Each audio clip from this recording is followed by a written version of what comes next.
It always helps to have something awesome to write about. We're going to talk to Mike about how he found Gene's awesome rides next on Street Rodding American Style. All right, Mike, you've already done the interview with Gene here, but how did it come about that you found Gene and you picked his cars? Well, I was at Blacktop Nationals and just kind of cruising up and down the street looking at cars and ran into George Hunegard, who is a good friend of Gene's and did some of the work on especially the pickup, and saw the two vehicles with the matching paint jobs or the contrasting paint jobs and just fell in love with them, and we started talking, and one thing led to another, and he agreed to do this. Now, Gene, when he asked you, can you do an interview with us, how did you feel about that? Kind of, I don't know, silent. Yeah, I wasn't sure what to think, so. But, we talked a little bit more about it, and I said, yeah, this might be okay. Do you take it as a compliment? Yes. Did you tell people that, hey, I'm going to be interviewed for the newspaper? Yeah, because I told them I was getting a lot of money for doing it. So, is this also true? Well, if it is, it's news to me. Yeah. Should we tell the other people you've interviewed before? Yeah, there'd be a lot of back pay involved here. About 8 years worth. Yeah. No, I just told people, give them a hard time about that, so.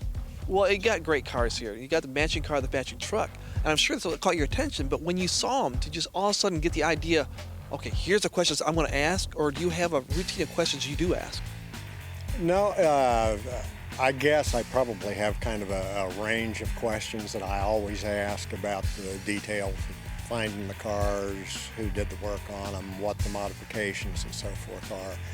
That's pretty much second nature now.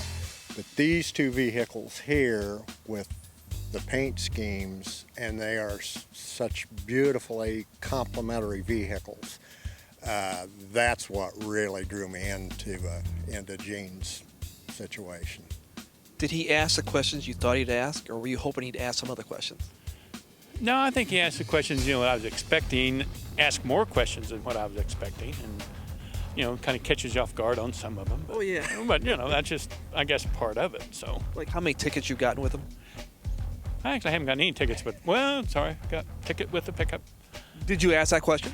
No, but that's a good question. I have had problems in the past with doing things that attracted police attention. We've been run off of certain places that we were shooting photos, and I once put something in a story about a preacher who built this 850 horsepower twin turbo Mustang, and he said he was going to show me how it felt when the turbos came in, and we were rolling along about 20 miles an hour, and he said, I can't do this from a dead stop because he said it'll just go up in smoke. And so he stepped down on it at about 20 miles an hour, and I could actually see the road narrow ahead of me when 850 horsepower came on, and I made the mistake of mentioning that in the story that I did, and a couple of people wrote to me and said that we both should have been arrested and thrown in jail for that. Really? Yeah. Mike, do you find that after you do the interviews, is there a bond or a friendship that kind of happens after that? Generally, yes. I'm real good at remembering faces, not so good at remembering names sometimes, but if I see this character again, I guarantee you I can tell you what kind of vehicles he has and most of the details about the vehicles. I may not be able to recall his name, but I know the face. So you know the face of the car, I can't remember the name. Sometimes, yeah. I would say 90% of the people I consider my friends afterward. Have you read the article before that Mike writes? I've read some of them. You ever thought your cards would be in it? Never thought they'd be in it. Always thought it'd be interesting if they were, but never expected it. And are you going to see the article before it's printed, or is it going to be a surprise? I don't know. It'll be a surprise because they don't allow us to show anything that's published before it's published. Surprise. There you go. Surprise.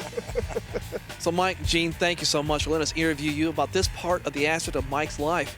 But we're going to hit you next about the cars. That's going to be coming up next when we come back on Street Rodding American Style.